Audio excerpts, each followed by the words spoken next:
The Narcissist, the Adulteress, and the Unfortunate Spouse. The following is a true story.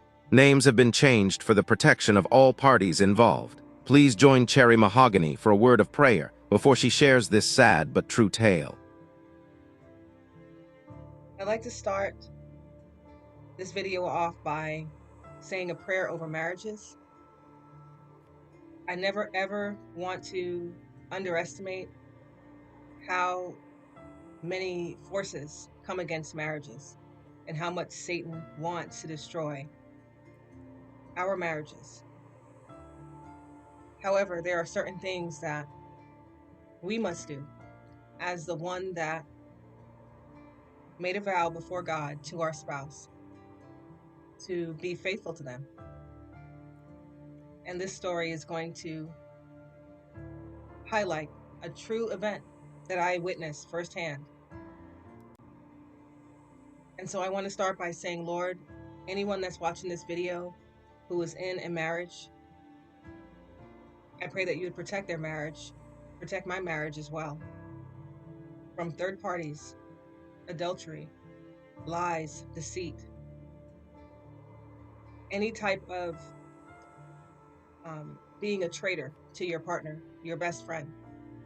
And I pray that anybody that's watching this video who's going through what I'm going to share in this video, that God would heal their heart, and if it's God's will, to restore their marriage. Because I do understand that once trust is broken, and when there is betrayal, it's only by the grace of God that people can get past that. So that's what I pray. And so for today's video, the narcissist, the adulteress, and the unfortunate spouse. The narcissist's name is going to be Donovan.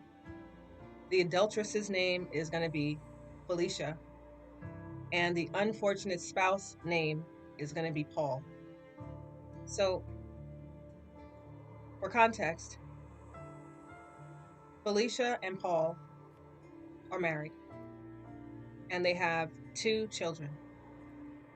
Felicia works in an office, and her husband is a security guard, and he works overnight. But they have been a married couple for over a decade, and things seemingly were going well in their marriage from the outside. Third parties like myself, anybody from the outside looking in, just assume these people were happily married. Until in the company that Felicia worked at, there was a change in management. And with this change in management came a new person in charge. So instead of the female Latina manager, it was now a male Caribbean manager. And Felicia is also Caribbean. And these 2 people just happened to come from the same country and spoke the same language. Now, Felicia's husband, Paul, like I said, he works at night, he does security. And when Felicia met Donovan, there was immediate attraction. She was attracted to him instantly. And her behavior around him made it very clear about that. So where I come in is I would see Felicia occasionally in this office setting. Even though I don't work there, the type of business that I do, I had to interact with this office. So when I used to come in to do business with the office, Felicia was friendly and polite. As a matter of fact, when I first met her, she introduced herself to me, and she invited me to an event they were having at their office. So unfortunately, I was unavailable, but I always remembered that she was very polite to me. Now, when Donovan started working as the new manager for the company that she worked for, because she became very possessive, and any female, because it wasn't just me, but especially me, Any female that this new manager, Donovan, may have found attractive, she treated with disdain. Technic- Technically, she treated with a form of hatred. No more hellos, no more smiles, just a feeling of a look, I should say, that she felt very uncomfortable whenever I was around. Now, excuse me, for those of you who may know me from this channel, I am happily married and I'm a born again Christian, and my husband and I, we do many things to safeguard our marriage. And I say that because sometimes people project themselves onto other people. So because she knows that she's an adulteress, she may have projected that on me. But as I was saying, Felicia used to be a polite person that worked in the office, stopped talking to me and treated me with disdain from the time Donovan started working there. Now, because Donovan was a new manager at this office and Felicia had been there for many years, and she also had a position of supervising, she really had to show him the ropes. So that meant there was an excuse for them to be around each other all the time, go over the office building together all the time, having lunch together. I'm guessing this is what they believed it was an excuse. But they spent so much time together that anyone, myself included, and any observers, including Felicia's husband Paul, could tell that there was something going on with these two, Donovan and Felicia. So, Donovan and Felicia, before long, not only were they walking everywhere together, around the office together, talking at each other's desks, if he was somewhere, she was right behind him. And it was clear to me that they'd crossed the line in some way. And as a born again Christian, we know that if it has the appearance of evil, we shouldn't do it. Now, they were way past the appearance of evil. One time, I was in the office and neither of them were present. So I look out the window and I see her getting into his car. But Felicia was getting into Donovan's car. But who was standing right outside, looking sad and pathetic? Felicia's husband, Paul. So she was getting into Donovan's car on the passenger seat, right in front of her husband, and they drove away together.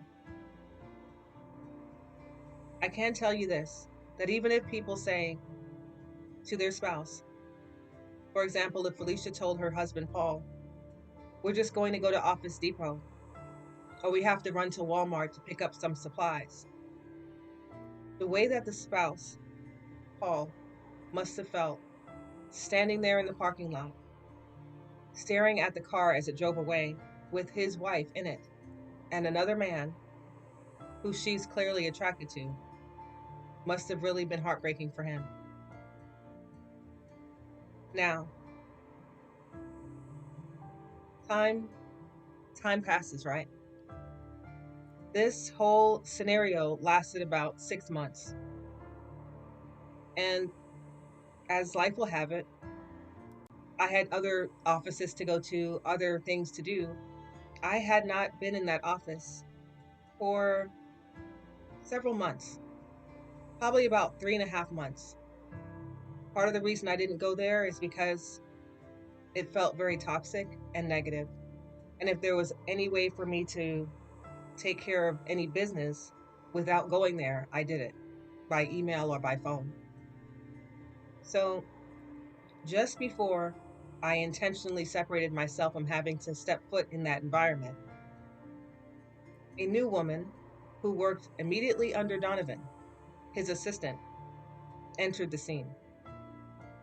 Now, we have Donovan, who I failed to mention is a married man. We have Felicia, who helped show Donovan the ropes and was right there like a little puppy dog following him around everywhere. We have the new person. Let's just say her name is Jeanette. We have Jeanette, who is now immediately under Donovan, his assistant, answering calls for him, taking messages, communicating with him in depth about everything, and working much closer to him than Felicia did. I mentioned in the title of this video the narcissist, the adulteress, and the unfortunate spouse. I intentionally left out Jeanette because wherever there's a narcissist, there is going to be new supply. New supply meaning Donovan the narcissist gained all the information that he needed from Felicia, the adulteress. And wouldn't you have it, wouldn't you know, excuse me, wouldn't you know that he needed an assistant? But because he's the manager, he was over the hiring process. So he hired an attractive, also Caribbean woman who also spoke the same language as he did to be immediately under him. However, his assistant was more attractive than Felicia. The reason I'm telling this story today is because many times people are in relationships and these things seem to just happen. A person meets a new coworker that they're attracted to and they get close. And next thing, there's an affair going on, an extramarital affair, adultery. But what I want to take away from this entire story, and this is one of the things that me and my husband and I, how we safeguard our marriage. And this is what I pray that you would take away from this story too. When Felicia first met Donovan, like I said, her behavior showed immediately that she was attracted to him. And even though she needed to show him the ropes, the level of time and energy she put into him was unacceptable. What could she have done differently when this, as far as she's concerned, attractive new manager entered the scene and needed her help in learning the ropes of how this business operated? She should have had a third party with her at all times. If it's not her husband, because he had to probably sleep during the day, it should have been her children, it should have been someone else. Anyone else to step in to safeguard your marriage. Using the excuse that this is your coworker or you have no choice to do this and you have to spend time with this other person, that's unacceptable. The vow that you made to your husband, the vow that I made to my husband, and the vow that Felicia made to her husband, Paul, did not have any caveats in it that said, unless it's work related, then I will do things that put my marriage in jeopardy. So that was the number one mistake. If you have to be in close contact with a third party that you're attracted to, number one, tell your spouse what's going on in your workplace, in the office. Tell them everything. Make sure that your spouse meets this person. Ask your spouse how they're feeling. How do they feel about you, or in this situation, Felicia? Should have asked Paul, how does he feel about her working close with this other person? I also mentioned that Donovan is a narcissist and that Donovan was married with kids. The thing about a narcissist, and in case you don't know this, narcissists don't care really about anyone else but themselves. But if a narcissist is married, whether it's a male narcissist or a female narcissist, that spouse of theirs has probably been conditioned to accept poor behavior. Their spouse has probably been conditioned to understand that an occasional affair is going to happen, or when they find out about it, as much as they scream and yell, they stay. Maybe there's domestic violence involved. Maybe they have just understood that as long as my spouse tells me, which is also not biblical, but as long as their spouse tells them what's going on with other people, then it's not considered cheating. These are the types of relationships that narcissists have. People that are so beaten down emotionally, or that have accepted that swinger type mentality that they're not going anywhere, more than likely. And the narcissist is also known to be a liar. So if the spouse would question them, there would be dishonesty and possibly violence. So I say all that to say that it didn't even matter that Donovan was married or not, because he probably, as a narcissist, cheats anyway. And he definitely, the narcissist, did not care about Felicia's marriage. He didn't care about how the husband felt standing there in the parking lot as he drove away with his wife. And he definitely didn't care about discarding Felicia, which is what he did when this new, more attractive assistant came to work under him in the office. So, what we should do and what we should learn from this story and what I've taken away from it, be honest with your spouse about everything, even if you're attracted to someone else and you don't feel comfortable with being in close confine with them. The question really comes down to, do you want to be faithful? Because if you want to be faithful, you're going to do the things that you need to do to be faithful. And that is really what it all comes down to. Do you want to honor the vows that you made before God and your spouse? And if you do, even if this other person is attractive to you, you will do what you have to do to safeguard your marriage. Because unlike the narcissist, whose spouse is probably going to stick around, when the adulteress or the adulterer gets found out, it's only by the grace of God that the spouse, the unfortunate spouse, the victimized spouse, will stick around and still honor the marriage vows that they made, even though their adulterous spouse stepped out on their marriage, humiliating them and possibly opening up their marriage to diseases and possibly pregnancies.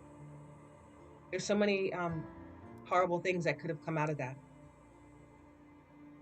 So that's what I wanted to share today, and that's the story that I had to tell. May God bless our marriages and give us the wisdom and the honesty to do the right thing and not to wait until it gets too late, but to talk to our spouses honestly and openly, and even to avoid interacting with that third party if we have to at all costs. And I thank you for watching. God bless you.